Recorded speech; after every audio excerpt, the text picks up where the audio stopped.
do you know how Brian found me for the MDE channel? What did they say to you when they, like kind of pitched this thing to you? Like, how did they explain it to you? Very shortly after the MDE tour, then, MDE like slowly hit, its decline. It exploded. How did that go? Like, I don't, you don't have to like talk about like the specifics, but like at what point were you like, this isn't working?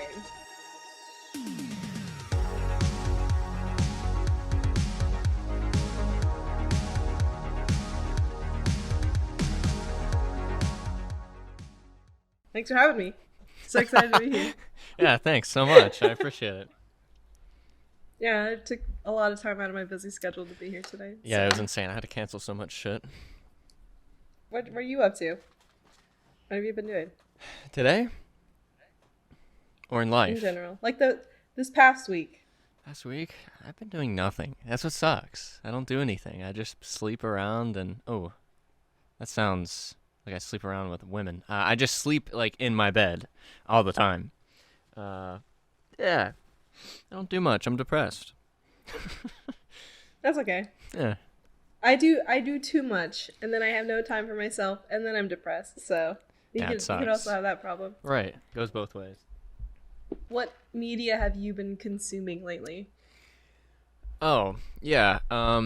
It's mainly just been YouTube, but I started going down a new path of kind of like murder, mystery, real like crime stuff, which like I used to watch back in the day with my mom. We would watch, I think it was called like 2020 and stuff like that, like on TV. So it's kind of that, just but on YouTube.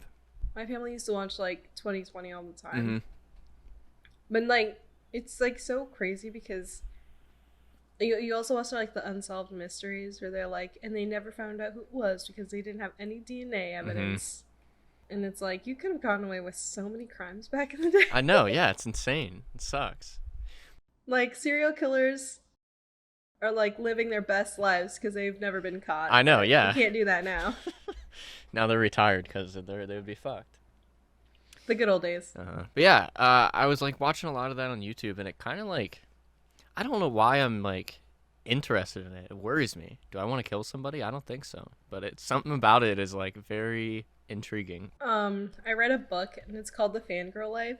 And it was basically it's written by a therapist who's like also like a fangirl, and she was writing about how when you consume like that kind of media, it raises your serotonin levels.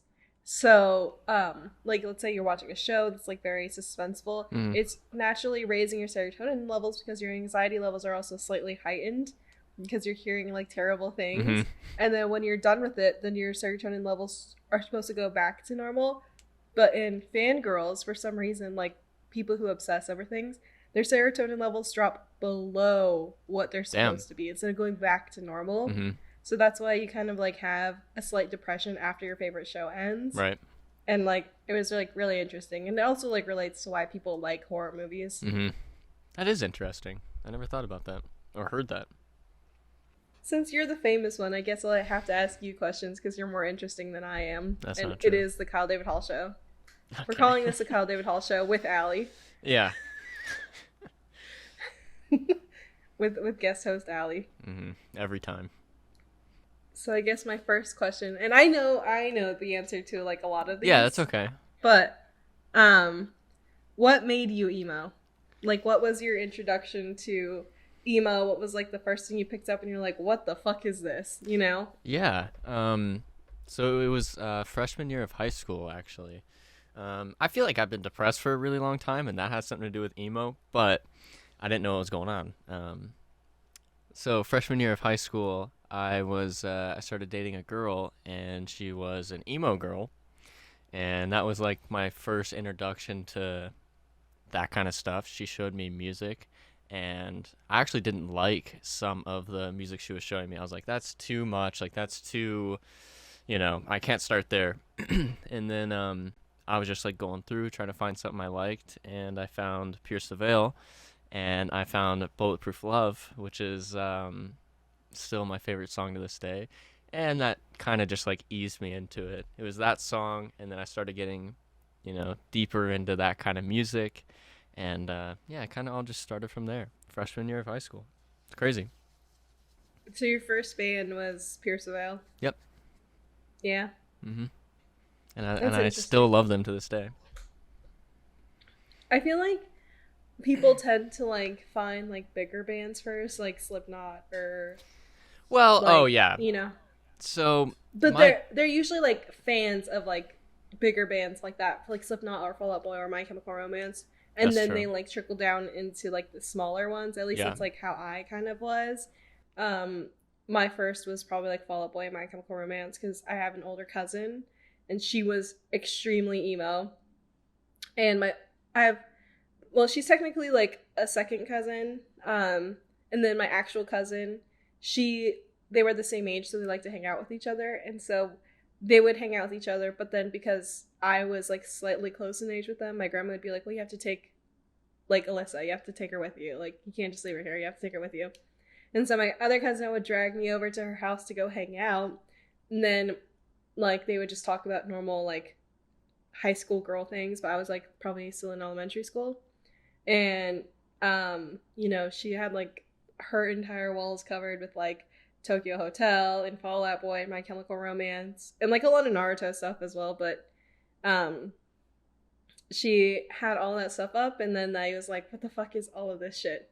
And then she would like play like Fall Out Boy, and like you obviously they were like kind of big, so you would hear like some of it on the radio. Um, and like that was kind of my first exposure to like emo. But my first like actual favorite emo band was Asking Alexandria, Nice. which Good one. is like very old kind of emo. Yeah. Not very, but older. Screamo, Right. if you will. Mm-hmm. Yeah, and that all reminded me that my dad back in the day would listen to like Blink 182, Sum 41, All American Rejects, and I liked all that stuff too. Like I liked listening to that with him, but I always thought it was dad music back in the day. Thought that was like just old, like that's just what dads listen to. But turns That's out what I he's call it. yeah, I right, call it dad music. yeah. But so I guess technically that's kind of my first, but me like listening to stuff by myself was Pierceville. And then, like, was there any other bands after that you were kind of just like, oh, and then this one, and then this one, and then this one, and like, when you look at the Hot Topic wall, you're like, I like that one, Mm-hmm. I like that one, I like that one, I like that one, I like. Right. Yeah, it was Pierceville, Sleeping with Sirens, which is makes sense, kind of going back and forth there. Um, what else? Damn, it's been forever.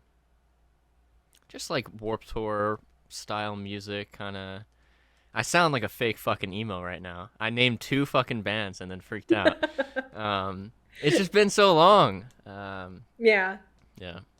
I don't know. Mine is very much chronicled on my Facebook page, so I know exactly when I got into like what kind of Right. bands and like what I was listening to at the time because I posted about it all the time. Mm-hmm. So like in like 2013, 2014, then I started getting into pop punk, so I started like Real Friends, Knuckle Puck, and stuff like that. But like for me, like I would post like edits online of like Motionless in White, Right. and then like Black Veil Brides, and then like I think over the summer of 2012 was when I actually found like Pierceville, and then it was just like all Pierceville, and it's Mm-hmm. been all Pierceville ever Yeah. since. So and it's kind of like crazy, like that. The just randomly learning about this specific type of music both changed like both of our lives, like, Yeah. So much. and it makes us very different from like normal people. Like my fiance's like friends are like just very normal people that went to college, went to Mhm. school, now bought a house, now Right. have careers and stuff. Yeah. Like couldn't be me. No. No, I'm still living back home right now with my mother, so. And then from like the music, how did you start like metamorphosizing into being MDE Kyle or emo Kyle? Like how do you like what do you remember about like your transition from like kid who shops at Walmart to kid who shops at Hot Topic? Man, I feel so old now because like I feel like all this happened when I was super young, and now I'm 25. Yeah, I don't know. I think it slowly it definitely slowly happened. Like, I also feel like I was mentally emo for like way longer than I actually looked like it. So I kind of just started, yeah, the big word you said. What did you say? Fucking yeah, Metamorphosizing. yeah. Um, yeah, I don't know. It started with straightening my hair and growing it out. Getting the emo style going on there. Um, I remember when I first started to wear skinny jeans. It was women's skinny jeans in Hot Topic, and that process I remember was a little strange to explain to my parents. And I know when they had to drive me to Hot Topic, I would just walk over because I know where I want to go.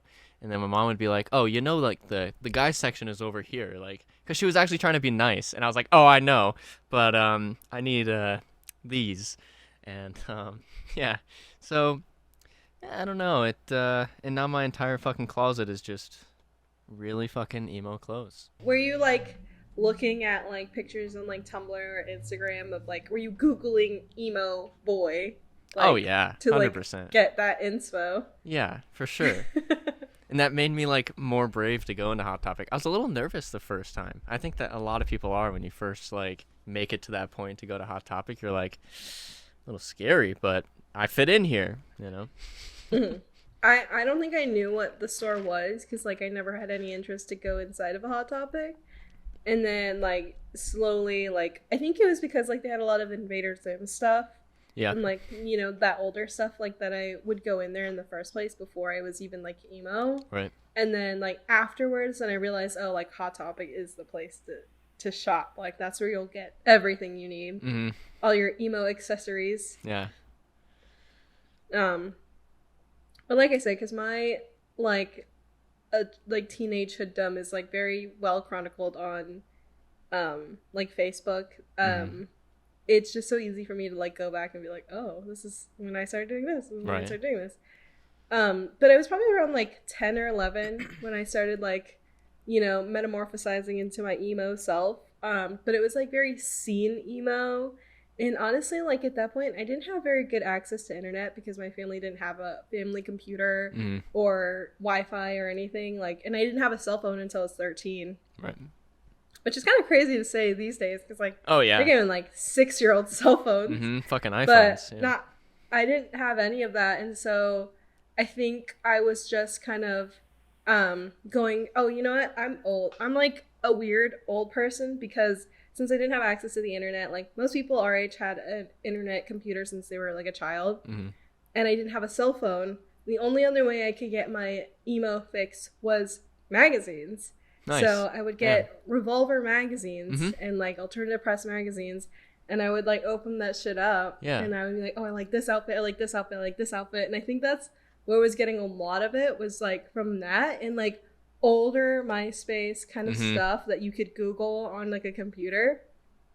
And because I was wearing, like, my introduction to emo was I was wearing these neon tank tops and tutus with like skinny jeans underneath, right, and like all that kind of stuff. And that was like my first, like, and then like band shirts, like like basically band shirt, tutu, skinny jeans sometimes. Yep. And like that was like the fit, and like everybody loves to make fun of me for it. And I started coloring my hair really young too.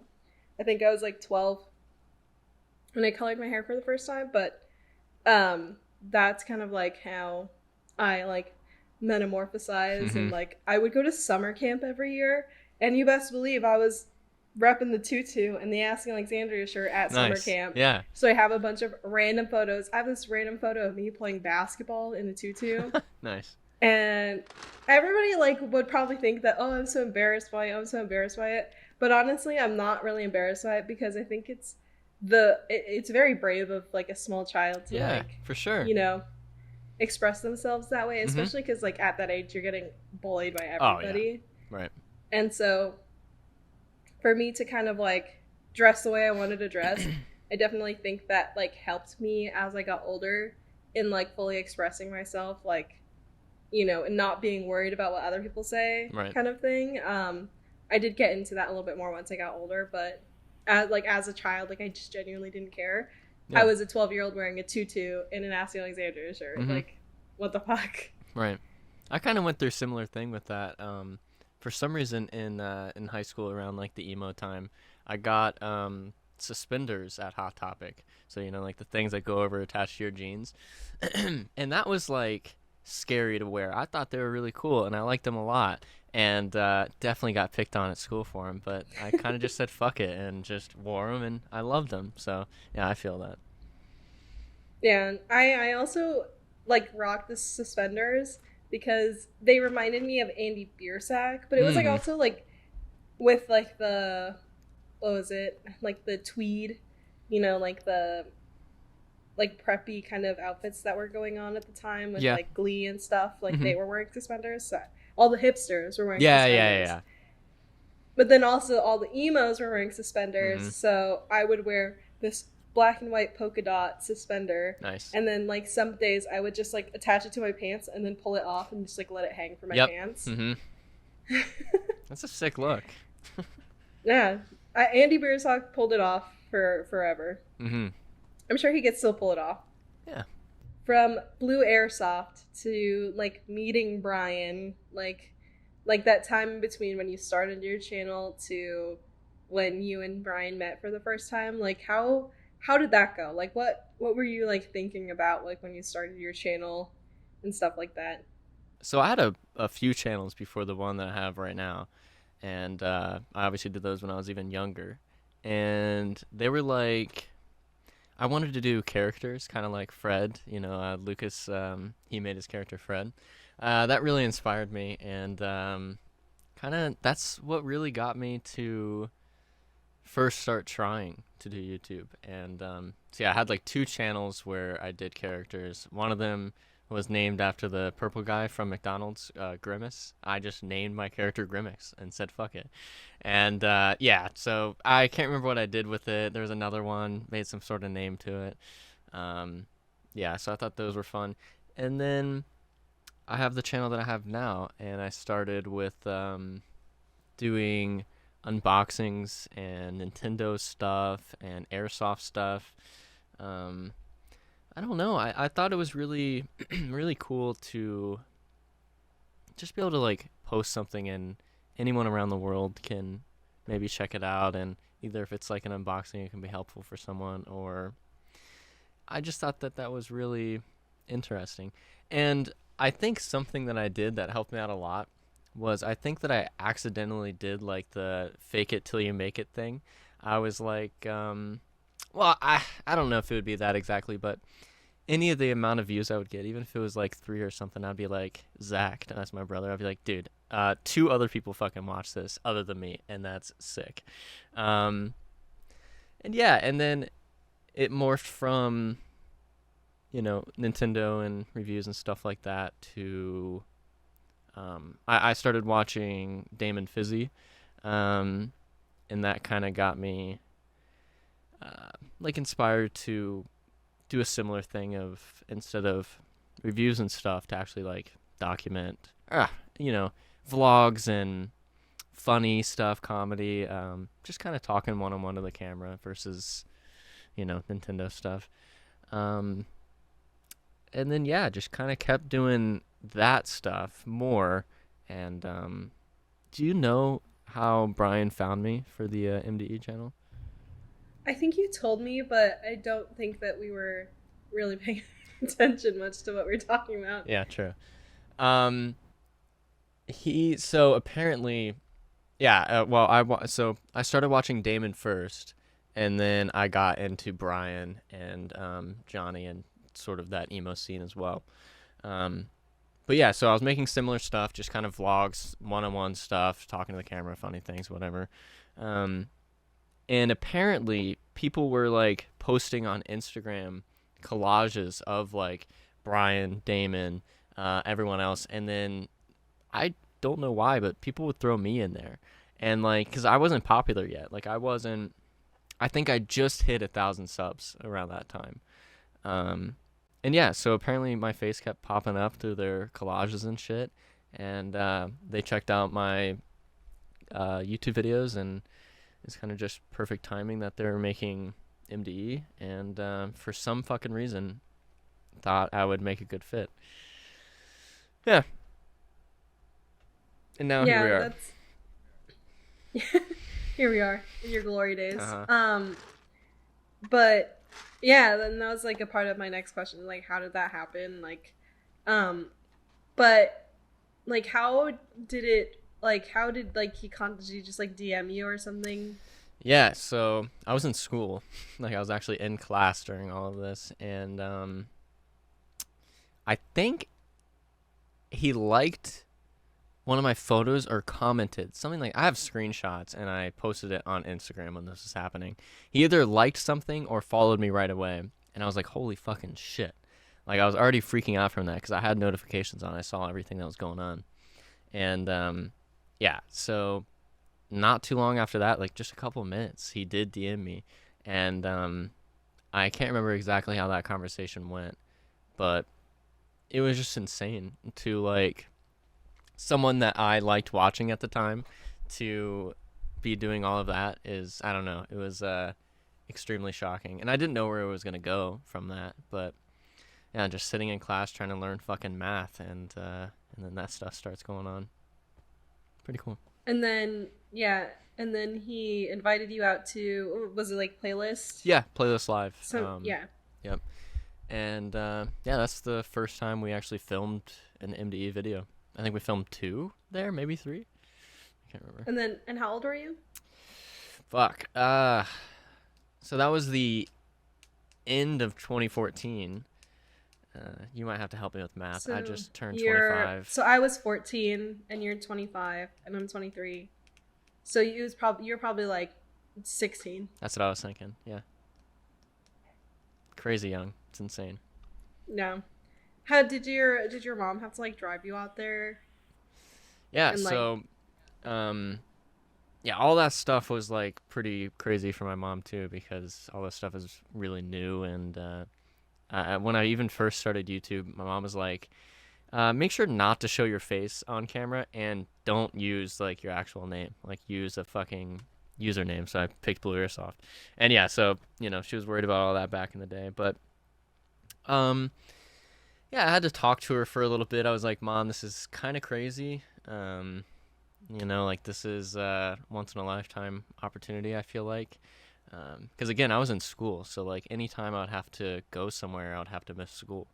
And this being the first time that I have flown anywhere, she bought my plane ticket, and which is still crazy to me that she, I don't know, it would make sense to not want to do that for your 16-year-old kid. You know, they got school, Yeah. you're paying for a fucking plane ticket to somewhere random with 2 random people to them, you know. But yeah, I talked to her, and she kind of explained everything. Like, Mom, this is kind of nuts. Can I give it a shot?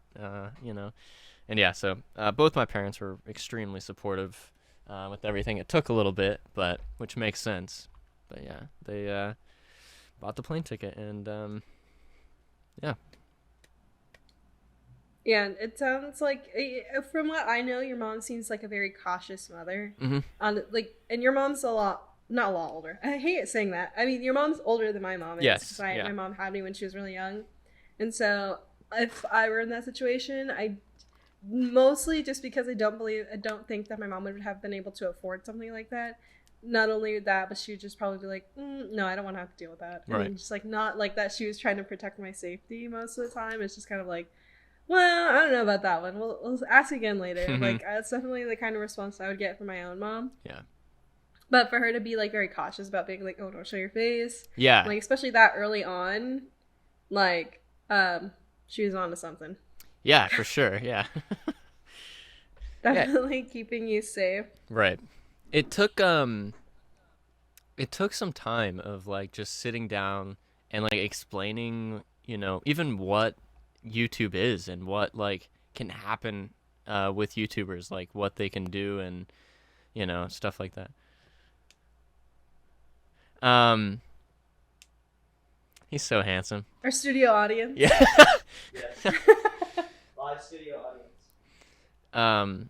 But yeah, you know, it took a lot of time to explain everything and just kind of, you know, get them on to why we should give it a shot. And yeah, But it makes sense to be super fucking cautious and not want to do it at first, missing school, flying away. Like, I've never been on a fucking plane before that, or been anywhere without my family, because we would always go on like trips together because I'm fucking 16, so yeah, I haven't done anything like that. And yeah, big ups to my mom and dad. Thank you, they're watching. Thanks, Mom. Yeah, you started MDE, and what did they say to you when they, like kind of pitched this thing to you? Like, how did they explain it to you? I don't know. It was just Brian that was talking to me first before it actually started, and I think he was just straight up. He was like, me. I can't remember how many people. It wasn't everybody yet, but he was like, me, Johnny. I think that's it. Is starting a collab channel. I think he said it was like O2L and stuff like that, just in case I didn't know what a collab channel was, and I didn't. And yeah, he was like, it's gonna be an emo collab channel, and we're looking for more people, and we'd like to have you on. And yeah, he was just straightforward, just kind of explained how it is, and I was like, fuck yeah, I'm down, let's do it. Did you like think that MDE was gonna be like successful at all, or like were you just kind of like in it to see what it was gonna be? Yeah, I think I thought it was going to be successful, but maybe not my part, because I knew that like Brian was already, a thing, and I know Johnny was becoming a thing pretty fast. So I think I knew it would work, but I didn't know how I would fit in, like I don't think I knew it would, all of the people would grow at the same time, like I think I felt like I was just gonna kind of be there and everyone's killing it and I'm just kind of along for the ride. Yeah. So yeah, I don't know. Did they expect it to like kind of blow up the way it did? Because the other night me and Emily and her boyfriend went out to dinner, and then we came over here afterwards, and then her boyfriend was asking about Pierceville and stuff, and then I showed them a video from Warped Tour, and you're in the background, and then I was like, oh, that's my friend. And then like, well, what's your friend doing up there? And I was like, oh, well, there was this like thing, and then like I was basically like, here, we have YouTube pulled up, I might as well show you. Nice. So I pulled up like the first day of Warped Tour when like the Warped YouTubers were on, and like and like they were showing that massive line for like people lined up to like meet everybody. And then he's like there's no way that there's that many people just for them. And I was like, no, I mean like this isn't like a line for anything else. Like you can obviously tell, like, because everybody's like, they went down the line there, everybody was waving at the camera and stuff. And like, did you think like did I feel like Brian might have just expected it to be like that, because that's kind of already the notoriety that he had in the scene. But did you think that like that would be kind of how it would go? No, not at all. All that was like extremely shocking to me. It still is to this day. Like, I don't think I'll ever get used to that. I mean, it's nowhere near how it was, but yeah, when all that was happening, it was fucking crazy, and it happened fast as fuck. It was like MDE was not a thing, and then it's already, popping within a couple of weeks or like a few months or something. Yeah, I definitely didn't expect that. It's still shocking to think about. Now I'm going to tell you my story as a fan of MDE. Yes. And it blowing up. So I definitely was a big fan of Brian, because I watched his interviews with Asking Alexandria, and like I always did Danny Warsnop and Andy Biersack together, and like those were my favorite videos ever. And then when I traveled into Pierceville, Sleeping with Sirens territory, then I watched the Sleeping with Sirens one over and over again. Like I have that interview memorized like to a T. Like I watched it like as a movie. And I like would consume like his like vlogs and everything like that, like because it was a vlog plus an Yeah. interview. Yep. Which was like really interesting. So it's like you're watching like the little vlog of him going to do the interview, and then he does the interview and everything. And I don't even think anybody really does that anymore, like at all. Yeah. And it seems like a really cool format. But I watched like all of his interviews, and then I followed him on Twitter and stuff, and then I think that's where I found out about MDE. And I think I definitely was like one of the people who was like waiting to see what it was. And I think I remember like watching the channel trailer come out with like all like the static and whatever, and then like the song plays, and then like there's each of you. And it's like what, the Shane Dawson song? Yeah. Yeah. Yep. And then I remember that, and then you know, just waiting for the videos because it was like each weekly. I don't really remember like the first videos that I watched of like each person, but I definitely knew who Johnny was. And I knew who Brian was, and then everybody else, you know, I just watched their videos like one at a time. And then obviously I gravitated towards your videos because apparently you're my favorite member of MDE. Did you know that? Yeah. Did you know that? You're my favorite member of MDE. Yeah. It's like weird to talk about like to you. Yeah. But it's weird to talk about you like you're not in the room. You know what I'm saying? Like, yeah, but like, I get it. I don't know. Yeah. Yeah. But no, like and then I really liked MDE, but then like so quickly, because I don't have any other like content of any of the other YouTubers that were on MDE besides you. And so like for some reason your face, I was like, I need to draw it. I need to draw him. Nice. Cal David Hall. This is it. This is the man. And so I made a bunch of like edits and stuff like that, and like watched every video, and like I was like on. I have something on my nose. I was like on it. Like I will never have that motivation ever again. Yeah. Like to be so fast with it. Like I had your tweet notifications on, and I would immediately reply. And then I had your like the notifications for like when your video would post to YouTube, and I would immediately watch it. But the thing was is that I was living on the reservation, and like service there is very spotty and very terrible. So I used to pay a kid who knew how to get the Wi-Fi password for the school, like $1 every week, just so that I could have the Wi-Fi password to watch the videos. Nice. Because still then, like, I didn't have Wi-Fi in my house. Right. We just couldn't really afford it. And so I was either on the bus, like, trying my hardest to get it to load with my 3G internet, on my Samsung Galaxy S3, like, trying to watch these videos through the cracked screen. And I would screenshot the videos and then like make edits on like Pixar or Snapchat, and then I would post them. But I would do it so fast that like I feel like that's how my account got fairly big, was because as soon as you posted a video, I had already made an edit about it, or I had already made an edit of it. If you posted a picture, I had already made an edit of it. And I feel like that's why my account got so, not like necessarily big, because there were definitely like MDE Confessions was a big like account.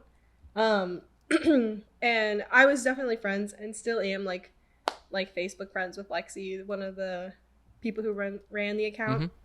And you know, but for some reason my account was like pretty poppin'. Like, it was. I'd post a lot of stuff, and then it started with like the edits of like all the you and your pictures and stuff like that. And then once I don't know why, but then like I for some reason just started making like the like drawings of you with like the quote. And then I posted that. And then obviously you really liked that, and that was the first one I ever made. You really liked it and you reposted it, and so it's like an instant success. And so I kept making them. And then I knew like each member wanted one, at least, like, because as soon as I posted yours and like I saw that Brian liked it, I was like, oh, Brian must want one. So I made Brian one, and then I made Johnny one, and then like at one point I made everybody one. And so that's kind of how that happened. And then so that's also how you know, you kind of noticed me, because I was like always on it, like immediately, and like tagging you and everything. So like my name was popping up all the time. And so obviously like we're friends now, but before we were like complete strangers. Yeah. Mm-hmm. And I was but merely a fan of MDE. Like I didn't have a YouTube channel, I didn't have anything. I was literally just a fan account for years and years and years. And then now we're at the point where like, you know, PTV Kai Force is the person that makes the edits of, you know, my digital escape. Mm-hmm. And then MDE started doing a lot more stuff when they would go outside of their houses or beats all together. Mm-hmm. And we met for the first time in person because I stalked you. Yeah. I think it was my 15th birthday weekend. And you were in Flagstaff here in Arizona filming one of Johnny's music videos. Mm-hmm. And you guys posted a picture of a library. And I think I knew you guys were in Arizona, but you guys posted a picture of a library, and I immediately knew where you guys were because I'd been to that library so many times. Because my mom was like a preschool teacher then, so she would go to the library to rent books. And so every single weekend I was at that library, and I didn't even live in Flagstaff at the time. I was just staying. It was like fall break, so I was staying with my cousin. We were by ourselves for like a whole week. Like, so my grandparents gave us money to like buy food, and like we learned how to make omelets from a YouTube video. Nice. Like we were so alone. And since it was my birthday weekend, I had a lot of cash. And so I knew where you guys were, and I was like, they're here. Like, I need to go. Like, I need to do it. Like, I just need to go. And so I called a cab, because obviously I'm like 15 years old, can't drive. Couldn't drive until like last year. And I called a cab, and then I had him take me down to where I knew you guys were. Like, didn't even hesitate. I think maybe I was like, should I do this? I don't know. I shouldn't do this. I'm going to do it. And then I like called, and then like I immediately got in the cab, and then I went down there. And I remember being like so excited that I basically just like threw my money at the cab driver and like ran out. And I didn't even like ask for my change or anything. Like, I just remember like just throwing him the money and then like jumping out of the car and then like running and being like, which way are they? And then there was this like restaurant outside, and it was like a cafe. And so there's like these poor people sitting outside eating on this patio. And I just run up to them and I was like, have you guys seen these guys? They're probably like wearing all black. And then one of them has like black spiky hair. And then like I was like basically like going crazy. And then it didn't even take me that long to find you, because I got dropped off on this corner, ran across the street to that restaurant, asked those people, and then ran directly to the alley that you guys were in. Like, it was like kind of crazy. Like, I for some reason just knew where you were. Like, I wasn't running around for like a long time. I like for some reason just immediately knew where you were. That's insane. And so I ran, because my grandpa's an artist, and so they have like art shows down in that area. So I know that area fairly well. And I just for some reason was like, okay, well, where would you like film a video? And then like I just like ran in that direction. I was like, oh my God. And then like in my brain, like it's like so cemented, like this memory of me like running into this alley, turning the corner, and immediately seeing you and being like, and I remember I stopped. Yeah. And like I stood there, and then you're like you like waved me over, and then that's when I walked up, and then, you know, I don't remember. And then I like was like, oh hi, I'm like the person who makes all the drawings. Yeah. And you like blah blah blah. Yep. Normal meet and greet type stuff, but and then we all took a picture, and then I ran away. Yeah. But I remember that a lot. Very intense intense memory. Yeah, same for me. I think that was one of the first times where something like that happened to me. Like, it was fairly new to be outside, and then someone comes up and recognizes me, you know? So I remember it a lot. And I think I knew your username already, right? Like, yeah, like I already. Yeah, okay. That's what I thought. Yeah, I knew who you were to a certain extent, and I thought that was really cool to actually see you. I remember it a lot. I really do. Yeah, so that's like the first time we met. And then because like I had put like a name to or like a face to the name, like PTV Kai Force. Right. Yep. Then once like I think after that, then the second time we met was at the MDE tour. And I remember you came out of the venue, and then everybody was standing there like, oh my god, like, look, it's them. And then I was just like sitting there like very like, I don't really like to approach normally I don't like to approach like famous people. Right. I don't know why that one instance I was just extremely up your ass. And so I think you just like walked out, and I don't even think I walked up to you. I think you just like walked up to like the big group, because I think my friend group is like the first in line to go inside. And so you walked up to our group and you were like, do you know which way the Taco Bell is? Or I think Johnny asked like, which way is the Taco Bell? Or one of you asked. It was you and Johnny. And then I jumped up and I was like, oh, you gotta go that way, and then you're gonna cross, and like, and I gave you the actual directions. And then I think you said something like, oh, I know you. Yeah. And then I don't think I said anything after that. I think I was just like, like I didn't say anything. Yeah. But then of course, like once you walk away, then everybody's like, oh my god, like how do you know? Like how does he know you? And then like, like, yeah, kind of that thing. And then we went inside, and then like you immediately ran up to hug me as soon as like we got inside, and then the security guard was like, hey, like, and then you're like, it's okay, she's my friend. Yeah. And then all the whispers is like, oh my god, they're friends. Like I remember that too. It was like it was very vivid memory for me. Yeah. And then, I enjoyed the once in a lifetime extravaganza that was the MDE tour. Mm-hmm. I posted that picture, the one picture that I had from it the other day. But yeah, it was like a picture of you, like, but you were like turned away, but you were holding Deborah. Oh yeah. But yeah, no, that, and then after that, then I think very shortly after the MDE tour, then MDE like slowly hit its decline. It exploded. How did that go? Like, you don't have to like talk about like the specifics, but like at what point were you like, this isn't working? During the MDE tour. Yeah. That's when we all kind of knew like this is it, which really sucked. The MDE tour was very, very fun, and also as bad as you can imagine.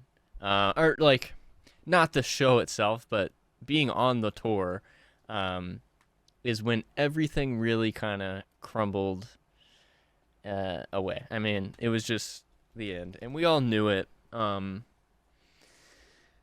And we kind of knew that going on the tour wasn't a good idea at the time. Like, we should have waited, and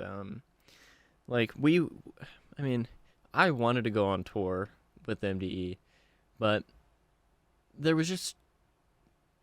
we needed more time, and there was so much going on behind the scenes already that should have been fixed before we did something like that. Because being on a bus with all of us, and we just know things are not going well behind the scenes, if you know what I mean. It's going to get worse, and it did, and yeah, it was really heartbreaking. We kind of just finished the tour, and all basically knew this is it. I don't know, it was rough, it sucked. And like, did you like feel like, well, now I have to go on stage and pretend to have fun with everybody? Like, yeah, for sure. There was one tour, I wish there was footage of this, if anyone's watching and somehow recorded this. I think it was the last show, maybe. I was doing my comedy set, which was just solo. And I was like, guys, this is probably going to be the last time I'm ever on stage. And this is probably the last time you'll ever see me in real life. And I didn't say why, but I said all that because we knew that it was it. That was the end. Yeah. And like, it definitely did seem very like hodgepodge, like very thrown together at the last minute, like even as like a kid. Mm-hmm. Like, I was literally probably like only 16 then. And it definitely, like, when everybody was coming out afterwards saying exactly like, like saying their piece of whatever happened, it was very easy to believe like you and like everybody else who was like coming, like basically talking against Brian. Mm-hmm. And like for me, and like I always think about this every single time anybody mentions Sir Brian Stars. Like I feel like I was being held at gunpoint to enjoy Brian's content at that point because like Homeboy like went off the rails. Like Yeah. what made Brian special was him being a normal like dweeb like nerd kind of guy, being who he was, interviewing these scary band guys. Like that was the interesting dynamic of it. And then as soon as he like, you know, like Brian like was like, oh my god, Brian Stars, and then MDE happened, and then halfway through MDE it was just like Brian Stars, like right, Brian, like what is he doing? Like I remember the group chats, like I think the pivotal moment of like ooh jump scare, you know, like was when he changed his hair. Yeah. And like I was in these group chats like being like, because like obviously like I'm like a more notable fan account, so I kind of have to like, you know, hold town meetings and be like, all right guys, like what do we think about this, you know, like blah blah blah. Same thing for like, you know, the Jolix kiss or whatever. And then so like when Brian changed his hair, everybody was like, it looks terrible, he looks ugly, like this is not it, like basically bullying him. And then I had to like kind of be like, nobody say anything. Everybody's just like we all know like it doesn't really look great, like oh, you know, don't know where he's going with this, but you know, we all have a bad hair day, you know, like. And I was like basically trying to like make everybody shut up. Yeah, because that's really nice. they like, if you poked the bear that is Brian Stars, MD is going away. And that's kind of like how I felt as like a teenager. And like because like he was like changing his hair and then like dressing differently, and like also like you and Johnny and Alex and Shannon and like you guys like all had the emo it factor. Like you were at one point the blueprint of like what it was to be emo. You Google emo and then like, you know, pictures of you guys pop up, and then like I feel like just because he didn't meet that physical criteria of what it meant to be emo, I think he felt a little left out. And then tried to make his appearance match everybody else's, but it didn't. It was like trying to like shove a square puzzle piece into a circular hole, and it didn't work. Yeah. And then like the fans were definitely not holding back. Like on the fan side, they were definitely giving him like a whole lot of shit. Yeah. And then like, but I felt like if we were to anger him, then he would, you know, he's the reason why MDE is a thing. If he pulled the plug, that was it, right? And if you didn't like shut up and kiss me, MDE is gone. Like it felt like I was being held at gunpoint to like Brian Stars, and I did like Brian Stars like in the beginning. But then like at one point it seemed like he was trying really hard to be like these kids that he was with. Yep. And it was just that's when like things started to change, like in the fan perspective. Like that's when like I was like, what is going on here? You know, like. What in the world, you know, like all these things. And then like also like the Austin Jones stuff, but I'm not even going to talk about that because we don't need to talk about that. And you know, all of this just kind of like it at first it's like this very shiny brand new thing, and then over time it just kind of like turned into this very mangled and messed up thing. And I feel like a lot of it has to do with the decline of Brian Stars himself. Like once you saw those changes, then it was just kind of like, okay, well then now what? Because I feel like the hair change and like the physical appearance change came very shortly before the MDE tour and everything like that. Because it was probably like maybe a year. Because honestly, my timeline is so fucked up. So is mine. Everything is just like, because I remember he did it for Warped Tour, and maybe he was just like straightening his hair at that point and he didn't get relaxed or whatever, something like that. He did it like right before Warped Tour because he had the hair for Warped Tour, I think. Yeah. And then the MDE tour was in the spring, I'm pretty sure. So somewhere in that like year turnaround time, it was just really weird. And it like MDE lasted for like maybe like almost 2 years. Yeah, not too long. Like yeah, it felt longer, but it was kind of short. Yeah, but that's kind of how it felt. Like, you know, it felt like Reed as like a fan, like. You know, once everything came out, like everything made sense. Like, yeah. You know, all these things. And then, you know, and like my thing is like a lot of the time I don't like to watch like the rise and fall of Brian Stars, the rise and fall of MDE, the like whatever. Like or like the TikTok series that like is like fans talking about what they remember of MDE. Like obviously being your friend, it's just kind of like a really weird, like it's really weird to see what other people take out of it. But when I put my knowledge of being a fan through the whole thing, my knowledge of, you know, being your friend through the whole thing, and then everything else I've heard from other members, like this is kind of what I've like put together. But I definitely think that like I always get like the ick when people try to make content about MDE and also put their 2 cents in it or try to make assumptions about specific things, because you guys were very good at hiding everything. Like either that or I was just extremely naive. But I feel like even then, like I was friends with Alex, because Alex is also from Arizona. I'm from Arizona. So we were friends, not us, like, but me and her friends from Arizona were friends. Gotcha. So like, and they were like basically sending me pictures, because I remember one of them, won't say who it is, but one of them was hanging out with all of you in the MDE apartment and was basically sending me pictures through Twitter of you guys hanging out and doing random shit. And like, obviously it felt like very bad to do at the time. Like, I think I never saved the pictures. I never posted the pictures. I was always so worried about like it getting out that like I had a spy on the inside or something like that. And so, but like, even then, like, you know, there would be like, she would be like, oh, so-and-so is like blah, blah, blah. This is like blah, blah, blah. Like, but she wouldn't like say specifically who was doing what, but I had a spy on the inside. But I never saved it because I was always worried that like my account was going to get hacked. Like somebody's going to find out. Like I was like, what if Kyle finds out that I have somebody taking pictures, like blah, blah, blah. That's so funny. But she was like, it was very much like, it was like blurry too, because she was like taking them, like, you know, like very like, but I didn't save them because I knew, I was like, I'm gonna get in trouble if I save these to my phone or post them anywhere or like anything. That is and so like funny. I would show my friends like on my phone, but I would never like post it or send it. Like I didn't even think like my friend Lena saw it, but yeah, no. I bet you I could find a picture of them too. I would somewhere, love that, yeah. If I dig deep down. But I tried to, because like when we like started talking again, like right before you came out to Hawaii, I tried to look for those DMs, but I couldn't find them. And my Twitter account is gone now because of Elon Musk, so. Shit. Huh. Yeah. Why? I think he deleted my account.